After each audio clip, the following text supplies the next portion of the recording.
జీవన రేఖలో కీళ్ల నొప్పుల సమస్యలు వాటి పరిష్కారాల గురించి మనం మాట్లాడుతున్నాం. మహేంద్ర కుమార్ గారు, అంటే ఎలాంటి సమయంలో జాయింట్ పెయిన్స్ విషయంలో ఎలాంటి సమయంలో ఎక్కువ భయపడాల్సిన అవసరం ఉందంటారు? అంటే ఏజ్ ప్రకారం లేదంటే ఇప్పుడు నార్మల్ ఆల్రెడీ పెయిన్స్ తో బాధపడుతున్నవారు ఎలాంటి సమయంలో భయపడాల్సిన అంటే ఎక్కువగా వింటర్ సీజన్ లో అనేది పెయిన్స్ అనేది ఎక్కువగా కావడానికి అవకాశం ఉంటుందండి. కాబట్టి వింటర్ సీజన్ లో మజిల్ యొక్క స్టిఫ్నెస్ అనేది పెరగడం వల్ల మనకి ఎర్లీ మార్నింగ్ ఇంతకుముందు కాలర్స్ చెప్పినట్టుగా మార్నింగ్ పూట మనకి స్టిఫ్నెస్ అనేది ఉంటుందండి. కాబట్టి ఎండ అంటే డే పెరిగే కొద్దీ అంటే మధ్యాహ్నం పూట కానీ లేదంటే ఈవినింగ్ కానీ తక్కువ ఎందుకు అవకాశం ఉంటుంది. కాబట్టి మార్నింగ్ టైంలో అంటే మార్నింగ్ లేదంటే నైట్లో మిడ్ నైట్లో కానీ ఆ టైంలోనే మనకి ఎక్కువగా ఇటువంటి కీళ్ళ నొప్పులు అనేది ఎక్కువగా ఉండేందుకు అవకాశం ఉంటుంది. ఎస్పెషల్లీ వింటర్ సీజన్ అండి. మెయిన్గా చెప్పాలంటే ఇప్పుడు సమ్మర్ నార్మల్గా వర్షాకాలంతో పోలిసి వింటర్ సీజన్లో ఎక్కువగా ఇవి వచ్చేందుకు ప్లస్ అవి ఎక్కువగా అయ్యేందుకు కూడా అవకాశం ఉంటుందండి.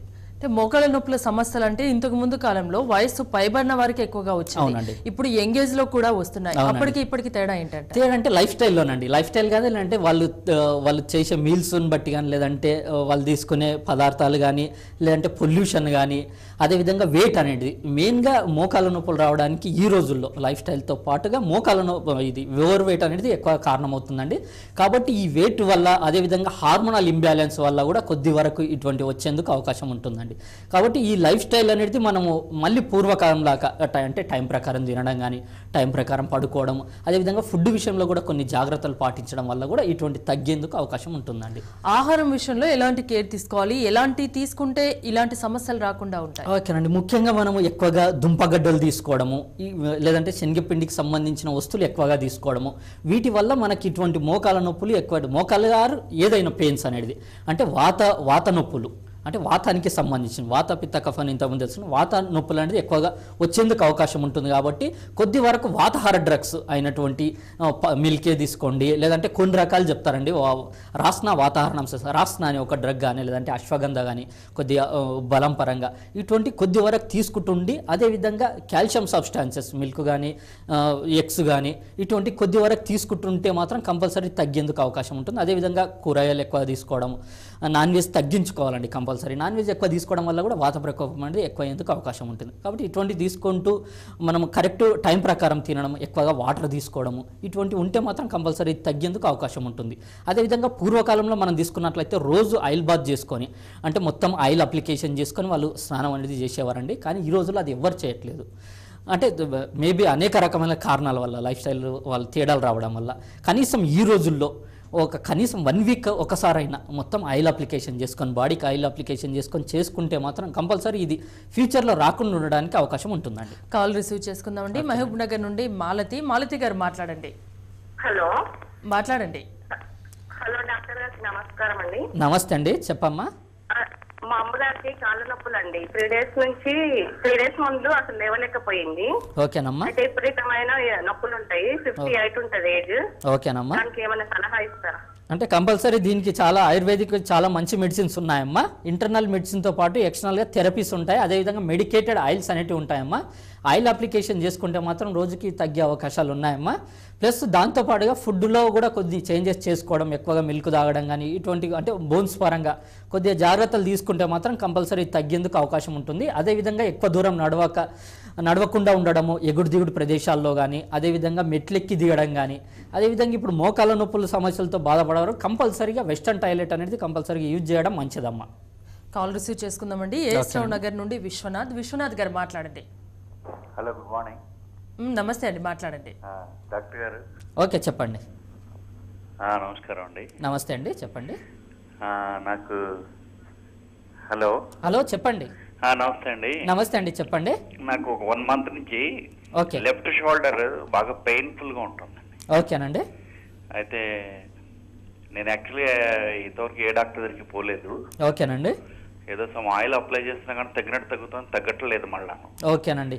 ఏదన్నా మెడలో ప్రాబ్లం ఏదన్నా ఉందా అండి? నెక్ పెయిన్ కానీ అటువంటిది ఏమైనా ప్రాబ్లం ఉందా? నెక్ దగ్గర ఒక వీన్ ఒకటి కొంచెం గుంజుతున్నట్టుగా అనిపిస్తుంది. ఓకేనండి.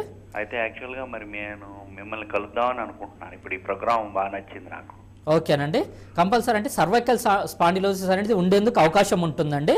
కాబట్టి అక్కడ నర్వ్ కంప్రెషన్ అనేది జరిగి ఉంటుంది. కాబట్టి దాన్ని బేస్ చేసుకుని ఇప్పుడు షోల్డరు మెల్లమెల్లగా మొత్తం ఒక చేతికి వచ్చేందుకు అవకాశం ఉంటుంది. కాబట్టి ఇప్పుడు స్టార్టింగ్ స్టేజ్లో ఉన్నప్పుడే ట్రీట్మెంట్ తీసుకుంటే మాత్రం కంపల్సరీ తగ్గేందుకు అవకాశం ఉంటుందండి. మహేంద్ర కుమార్ గారు, స్టార్ ఆయుర్వేదలో ప్రత్యేకించి ఈ జాయింట్ పెయిన్ సమస్యలకు ఎలాంటి ట్రీట్మెంట్ ఉంటుంది, ఎంతకాలం పడుతుంది? ఓకేనండి, అంటే ఇప్పుడు అకార్డింగ్ టు వాళ్ళ ఏజ్ కానీ లేదంటే క్రానిసిటీ ఆఫ్ డిసీజ్గా దాన్ని బేస్ చేసుకొని మేము ట్రీట్మెంట్ అనేది ఎంతకాలం అయితే అవసరం ఉంటుంది అది చెప్తామండి. మేము మొత్తం కేస్ టేకింగ్ తీసుకున్న తర్వాత వాళ్ళ ఎక్స్రేస్ కానీ లేదంటే ఎంఆర్ఐ స్కాన్ కానీ ఏముంటే మాత్రం వాళ్ళ రిపోర్ట్స్ దాన్ని బేస్ చేసుకొని మేము ఇంత టైం పట్టొచ్చు, లేదంటే ఓన్లీ ఇంటర్నల్ మెడిసిన్తో తగ్గుతుందా, లేదంటే ఇంటర్నల్ మెడిసిన్తో పాటుగా ఏమైనా థెరపీస్ అవసరమా వీళ్ళకని మా గ్రూప్ ఆఫ్ డాక్టర్స్ ఉంటారండి. వాళ్ళని బట్టి మనం డిసైడ్ అనేది చేయడం జరుగుతుంది. కాబట్టి వాళ్ళ యొక్క ఏజ్ ప్లస్ వాళ్ళ యొక్క క్రానిసిటీని బట్టి అంటే ఎంత వరకు వీళ్ళు ఒక 6 months లేదంటే 1 year వరకు ఇటువంటి డిసీజెస్కి క్యూర్ అవుతాయి అనేది మేము కంపల్సరీ చెప్తామండి. కాకపోతే అకార్డింగ్ టు డిసీజ్ ఇప్పుడు మోకాల నొప్పులు అయితే నార్మల్గా కొద్ది వరకు 6 monthsలోనే అట్లా రిలీఫ్ చేయడానికి అవకాశం ఉంటుంది. అదేవిధంగా రుమటాయిడ్ ఆర్థరైటిస్ కానీ లేదంటే గౌటీ ఆర్థరైటిస్ కానీ ఇటువంటి దానికి మాత్రం కంపల్సరీగా కొన్ని రకాల ఫుడ్తో పాటుగా కొన్ని రకాల ఎక్సర్సైజెస్ కానీ లేదంటే అదేవిధంగా కొన్ని రకాల ట్రీట్మెంట్ వాళ్ళే ఇంట్లో చేసుకునే ట్రీట్మెంట్, కొన్ని రకాల స్వేద కర్మలు కానీ ఇటువంటి కొన్ని రకాలు చెప్తామండి. అదేవిధంగా వాళ్ళు చేసుకునేది వీలు కాకపోతే కంపల్సరీ మా హాస్పిటల్లోనే అటువంటి సదుపాయాలు ఉన్నాయండి. థెరపీ, పంచకర్మ థెరపీస్ అంటారండి. స్నేహనం కానీ స్వేదనం కానీ వస్తి కానీ ఇటువంటి ట్రీట్మెంట్స్ తోటి మేము ఎక్కువగా ట్రీట్మెంట్ అనేది చేయడానికి అవకాశం ఉంటుంది. మిగతా ట్రీట్మెంట్స్కి ప్రత్యేకించి స్టార్ ఆయుర్వేద ట్రీట్మెంట్స్కి తేడా ఎలా ఉంటుంది? అంటే అనుభవజ్ఞులైన డాక్టర్స్ అండి, అదేవిధంగా థెరపిస్టులు కూడా, అంటే ఈ థెరపీ చేసే వాళ్ళు కూడా కేరళ నుంచి సపరేట్గా ట్రైన్ అయ్యి వచ్చిన వాళ్ళు థెరపిస్టులు కూడా ఉంటారండి. కాబట్టి దీన్ని బేస్ చేసుకుని కూడా ఎక్కువగా మెడిసిన్స్ కూడా సాధ్యమైనంత అంటే ఎక్కువ మొత్తంలో మేము కేరళ నుంచే తెప్పించుకోవడం జరుగుతుందండి. కాబట్టి దీన్ని బేస్ చేసుకుని ఇప్పుడు ఎక్కువగా ఇటువంటి సమస్యలకి కంపల్సరీ తగ్గేందుకు అవకాశం ఉంటుందండి. కాల్ రిసీవ్ చేసుకుందామండి. నరసింహాచారి మీతో మాట్లాడడానికి సిద్ధంగా ఉన్నారు. చారి గారు మాట్లాడండి. నమస్కారం అమ్మా, డాక్టర్ గారు మాట్లాడండి. చెప్పండి. నమస్కారం అండి డాక్టర్ గారు. నమస్తే అండి, చెప్పండి. నాకు మొక్కాల నొప్పులు అండి. ఓకేనండి. మొక్కాలు మెట్లు ఎక్కలేని దిగలేండి, మెట్లు ఎక్కేటప్పుడు దిగేటప్పుడు బాగా నొప్పులు ఉంటాయండి. ఓకే అండి, ఎంత ఏజ్ ఎంత అండి, ఏం చేస్తుంటారు మీరు? నా ఏజ్ 58 ఉంటాయండి. ఓకేనండి, ఇప్పుడు ఏం చేస్తుంటారండి?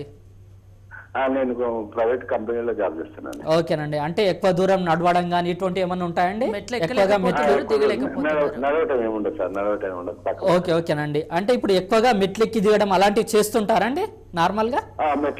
నార్మల్గా మెట్లు ఎక్కుతానండి, మెట్లు ఎక్కి. ఓకేనండి, ఇప్పుడు పెయిన్స్ అంటే డీజనరేషన్ చేంజెస్ అనేవి ఎక్కువగా ఉన్నాయండి. మీకు వాత ప్రకోపం వల్ల అస్థిధాతు క్షయం అనేది ఏర్పడింది. కాబట్టి కొద్ది వరకు ఇటువంటి అవాయిడ్ చేసుకుంటూ, అంటే మెట్లెక్కి దిగడం కానీ ఇటువంటి అవాయిడ్ చేసుకుంటూ ఆయుర్వేదిక్ మెడిసిన్ ద్వారా రిలీఫ్ అయ్యేందుకు అవకాశం ఉంటుందండి. ఎక్స్టర్నల్గా ఒకటి ఆయిల్ అనేది అప్లికేషన్ చేయడం వల్ల కూడా ఇటువంటి తగ్గేందుకు అవకాశం ఉంటుందండి. ఇంకో కాల్ రిసీవ్ చేసుకుందామండి. మల్కాజ్గిరి నుండి జ్యోతి గారు మాట్లాడండి. హలో జ్యోతి గారు. నా ఏజ్ వచ్చేసి 28 years. ఓకేనమ్మా. నాకు మోకాలు చాలా విపరీతంగా ఒక 5 months నుంచి నొప్పి, పెయిన్ వస్తుంది బాగా. ఓకేనమ్మా. అది మామూలుగా కాల్షియం తక్కువ ఉందని కాల్షియం టాబ్లెట్లు వాడాను. ఓకేనమ్మా. అయితే ఎక్స్రే కూడా తీయించుకున్నాను. ఎక్స్రే తీయించుకుంటే ఎక్స్రేలో ఏమీ ప్రాబ్లం లేదు మోకాలు. కానీ నాకు కూర్చున్నా మామూలుగా ఇంట్లో మామూలుగా కూర్చున్నా కానీ ఏదో పెయిన్, బాగా పెయిన్ వచ్చి సీము ఉంటే ఎట్లా పొడుస్తుందో లోపల అట్లా పెయిన్ వస్తుంది నాకు. ఓకేనమ్మా, మామూలు ఎక్స్రే కాకుండా వేరే టెస్టులు ఏమైనా చేయించుకున్నారమ్మా? ఏ టెస్టులు చేయించుకోలేదండి. ఓకేనమ్మా, కొద్ది వరకు ఇన్ఫెక్షన్ ఏదైనా ఉండే అవకాశాలు ఉంటాయమ్మా? అదే విధంగా ఒక్క కాలా లేదంటే బోత్ లెగ్స్ అమ్మా? ఒకటే కాదు, ఓన్లీ లెఫ్ట్ లెగ్. ఓకే ఓకేనమ్మా, ఎప్పుడైనా ఇంజురీ అయిందమ్మా? అంటే అండి నాకు అర్థం కాదు. అంటే ఏమైనా దెబ్బ తగలడము ఇలాంటివి ఏమైనా జరిగిందా ఎప్పుడైనా? ఎప్పుడు ఏం కాలేదండి దానికి. అసలుకి నాకు ఎందుకు ఈ 5 months నుంచి ఇట్లాగే అవుతుంది, నడవలేక కూడా పోతుంది కొంచెం. ఓకే ఓకేనమ్మా, కొద్ది వరకు ఇన్ఫెక్షన్ ఉండే అవకాశం ఉంటుందమ్మా. ఇప్పుడు నార్మల్గా బోన్స్ అంటే ఎక్స్రేలో కూడా ఏం తేలేదంటే కొద్ది వరకు ఇన్ఫెక్షన్ ఉండే అవకాశం ఉంటుంది. కాబట్టి ఇన్ఫెక్షన్ పరంగా మెడిసిన్స్ వాడుకుంటే మాత్రం, అంటే ఓన్లీ నొప్పితో పాటుగా ఇన్ఫెక్షన్కి సంబంధించిన మెడిసిన్ వాడుకుంటే మాత్రం కంపల్సరీ తగ్గే అవకాశం ఉంటుందమ్మా. ఒక్కసారి మీరు రిపోర్ట్ తీసుకొని మా హాస్పిటల్ వైద్యుల్ని కలిస్తే మాత్రం ఇటువంటి సమస్యలకి పరిష్కారం అనేది లభిస్తుందమ్మా. ఇంకోటి మోకాళ్ళ నొప్పులు అంటే ఎక్కువగా లెఫ్ట్ సైడ్ ఎక్కువగా చెప్తూ ఉంటారు, ఎందుకని? అంటే అట్లా ఏం లేదండి, నార్మల్గా జనరల్ చెప్పాలంటే బోత్ సైడ్స్ రావచ్చు, లేదంటే ఏదన్నా వన్ లెగ్ రావచ్చు. అంటే వాళ్ళు చేసే పనుల్ని బట్టి ఎక్కువగా లెఫ్ట్ లెగ్ పైన ఎక్కువగా బరువు పెట్టి వాళ్ళు వర్క్ చేయడం కానీ ఇటువంటి దాంట్లోనే మనం ఆ విధంగా ఎక్కువగా చూస్తాము. లేని పక్షంలో ఇప్పుడు నార్మల్గా ఓల్డ్ ఏజ్ అయిన వాళ్ళకి కంపల్సరీ బోత్ లెగ్స్ అనేది కంపల్సరీ ఎఫెక్ట్ అయ్యేందుకు అవకాశం ఉంటుంది. లేదంటే మన ఇంజురీస్ అండి, మెయిన్గా మనకి ఇంజురీస్ కూడా ఒకటి ఇంపార్టెంట్. ఏంటంటే ఎప్పుడన్నా వాళ్ళకి తెలియని సందర్భంలో దెబ్బలు తగడము, అది చివరంటే కొన్ని రోజుల తర్వాత కొన్ని సంవత్సరాల తర్వాత అది మళ్ళీ వ్యాధి తిరగబెట్టడం అనేది కొద్దిగా అంటే అటువంటి ఆ స్పాట్లో వీక్నెస్ ఉండడం వల్ల అటువంటి మళ్ళీ వ్యాధి లక్షణం అనేది కనబడేందుకు అవకాశం ఉంటుందండి. అట్లని ఒక్క లెగ్ పరంగా కాకుండా బోత్ లెగ్స్ రావచ్చు, లేదంటే ఏదైనా ఇంజురీ పరంగా వెళ్ళాలనుకుంటే మనం సింగిల్ లెగ్ అనేది వచ్చే అవకాశాలు ఉంటాయి. అదే జాయింట్ పెయిన్స్ చేసే వర్క్ ని బట్టి కూడా వస్తుంది. అంటే కొందరు ఎక్కువ కూర్చొని చేసేది ఉంటుంది, కొందరు ఎక్కువగా బరువు మోసేది ఉంటుంది. అవునండి, చేసే ప్రొఫెషన్ కంపల్సరీ ఆక్యుపేషనల్ డిసీజ్ అంటారండి మెయిన్ గా. అంటే ఈ నార్మల్ గా ఈ మోకాల నొప్పులని కాకుండా బ్యాక్ పెయిన్, నెక్ పెయిన్ వాళ్ళకి మనం స్పెషల్ గా తీసుకున్నట్లయితే వాళ్ళు ఎక్కువగా వర్క్ చేసే పనిని బట్టి ఎక్కువగా వస్తుందండి. ఫుడ్ పరంగా కొద్దిగా తక్కువ వచ్చే అవకాశం, ఒక 80% వాళ్ళ ఆక్యుపేషన్ అనే దాని మీద కూడా ఆధారపడి ఉంటుందండి. ఎక్కువగా బరువులు మోయడం కానీ ఇటువంటి దాని ఎఫెక్ట్ తోటి కూడా కంపల్సరీ మోకాళ్ళ మీద ఎక్కువగా ప్రెషర్ పడి అది కంపల్సరీ ఆ కార్ట్లేజెస్ అరగడం కానీ, లేదంటే సైనోవేల్ ఫ్లూయిడ్ వెళ్ళిపోవడం కానీ ఇటువంటి దానిల వల్ల బోన్స్ రాపిడ్ జరిగి పెయిన్స్ అనేది ఇంకా ఎక్కువ అయ్యేందుకు అవకాశం ఉంటుందండి. ఆల్రెడీ ఇలాంటి పెయిన్స్తో, జాయింట్ పెయిన్స్తో బాధపడుతున్న వారికి మీరు ఇచ్చే సలహా ఏంటి? అంటే ఆల్రెడీ అంటే ఇప్పుడు నార్మల్ మెడిసిన్తో పాటుగా ఆయుర్వేదిక్ మెడిసిన్తో పాటుగా వాళ్ళు కూడా కొన్ని జాగ్రత్తలు ఫుడ్ పరంగా కానివ్వండి, లేదంటే మొత్తం ఆయిల్ బాత్ ఇంతకుముందు చెప్పినట్టుగా ఆయిల్ బాత్ చేయడం, అంటే వీక్లీ వన్స్ అయినా కనీసం అట్లా చేయడం. అదేవిధంగా కొన్ని రకాల కాల్షియం సబ్స్టెన్సెస్ వాడడం వల్ల కానీ, అదేవిధంగా డైరెక్ట్ కాల్షియం సబ్స్టెన్స్ వాడకపోయినా డైరెక్ట్ ట్యాబ్లెట్స్ వేసుకోవడం కాల్షియం సంబంధించి, ఇటువంటి దానిల వల్ల కూడా కంపల్సరీ ఇది మళ్ళీ అంటే రిపీట్ కాకుండా ఉండడానికి అవకాశం ఉంటుంది. వ్యాధి అనేది కంట్రోల్గా ఉండేందుకు అవకాశం ఉంటుందండి నార్మల్గా. అంటే పిల్లలు కూడా ఇలాంటి ప్రాబ్లమ్స్ ఫేస్ చేస్తున్నారు, పేరెంట్స్కి మీరు ఇచ్చే సలహా ఏంటి? పేరెంట్స్ కంపల్సరీ వాళ్ళ ఫుడ్లో కంపల్సరీ తేడాలు అనేది కంపల్సరీ చేయాలండి. పోషకాలతో కూడిన ఆహారం అనేది ఇవ్వడము, ఏదో బ్రెడ్ జామ్లు పెట్టడమో లేదంటే మ్యాగీలు పెట్టడమో ఇలాంటివి కాకుండా వాళ్ళకి సరైన పోషకాలు ఫ్రూట్స్ కానీ, అదేవిధంగా కూరగాయలు ఆకుకూరలు ఎక్కువగా తినిపించడము, ఇటువంటివి చేస్తే మాత్రం ఫ్యూచర్లో ఇలాంటి జాయింట్ పెయిన్స్, కీళ్ళ నొప్పులు రాకుండా ఉండడానికి అవకాశం ఉంటుంది. అదేవిధంగా చిన్నప్పటి నుంచి అయినా వీక్లీ వన్ ఆయిల్ బాత్ అనేది, ఏదో సండే రోజు ఏదో హాలిడే ఉన్న రోజు కంపల్సరీగా ఆయిల్ బాత్ మొత్తం ఆయిల్ అప్లికేషన్ చేసుకొని తిలతైలం నువ్వుల నూనెని అప్లై చేసుకొని బాత్ చేయిస్తే మాత్రం కంపల్సరీ ఫ్యూచర్లో ఇవి ఎక్కువగా రాకుండా ఉండడానికి అవకాశం అనేది ఉంటుందండి. అంటే ఇలాంటి సమస్యలకు ఆయుర్వేదాలో చాలా ఎక్కువ టైం పడుతుంది ట్రీట్మెంట్ అనేది ఒక అపోహ ఉంది. దాని గురించి మీరు ఏం చెప్తారు? ఇప్పుడు నార్మల్గా వాత డిసీజెస్ అండి, ఇవన్నీ వాత డిసీజ్ కిందికి మనం తీసుకున్నట్లయితే వాతం అనేది ఎక్కువగా కొద్దిగా టైం పట్టే ప్రాసెస్ అండి. యాక్చువల్గా చెప్పాలంటే నార్మల్గా కఫ అండ్ పిత్తతో పోలిస్తే కంపల్సరీగా వాత డిసీజ్ అనేది కొద్దిగా టైం పట్టే అవకాశం ఉన్నా కానీ పర్ఫెక్ట్ ట్రీట్మెంట్ అనేది ఆయుర్వేదంలో సొల్యూషన్ అనేది దొరుకుతుందండి. కాకపోతే వాళ్ళు మళ్ళీ ఇప్పుడు ఆక్యుపేషనల్ డిసీజ్ అని చెప్తాం కదండి, ఇప్పుడు ఎక్కువగా కూర్చోవడం కానీ, ఎక్కువ బరువులు మోయడం కానీ, అవి ఫ్యూచర్లో మెడిసిన్స్ వాడుకుంటూ ఫ్యూచర్లో కూడా అవి తగ్గిస్తేనే ఇటువంటి సత్ఫలితాలని అనుభవించడానికి ఆస్కారం ఉంటుంది. అదేవిధంగా వెయిట్ పరంగా వెయిట్ నార్మల్గా చిన్నప్పటి నుంచే కంట్రోల్ ఉంచుకుంటూ హార్మోన్ ఇంబ్యాలెన్స్ లేకుండా, అదేవిధంగా మనం లైఫ్ స్టైల్లో చేంజ్ చేసుకోవడం కానీ ఇట్లాంటివి లేకుండా ఉంటే మాత్రం కంపల్సరీగా నార్మల్గా ఉండే పొజిషన్ ఉంటుందండి. లేదంటే ఇంకా ఓవర్ వెయిట్ వల్ల నార్మల్ కంట్రోల్కి వచ్చినా కానీ మళ్ళీ వెయిట్ ఉండడం వల్ల కంపల్సరీ పెయిన్స్ అనేది ఇంకా పెరగకుండా చూసుకోవడం చాలా మంచిది, దూరంగా ఉండొచ్చు. మేము ఈ రోజుల్లో లైఫ్ స్టైల్ అనేది చాలా చేంజ్ కావడం వల్ల ఓవర్ వెయిట్ అనేది కావడం జరుగుతుందండి. కాబట్టి వెయిట్ను అదుపులో ఉంచుకుంటే, లాస్ట్గా వెయిట్ను అదుపులో ఉంచుకుంటే మాత్రం ఇటువంటి కీళ్ళ నొప్పుల సమస్యల్ని మనం అధిగమించడానికి అవకాశం అనేది ఉంటుందండి. ఓకే, చాలా విషయాల గురించి మాకు వివరించారు. థ్యాంక్ యూ అండి, థ్యాంక్స్ ఫర్ కమింగ్. ఇదే ఇవాల్టి జీవన రేఖ. రేపటి జీవన రేఖలో కలుద్దాం. చూస్తూనే ఉండండి TV1.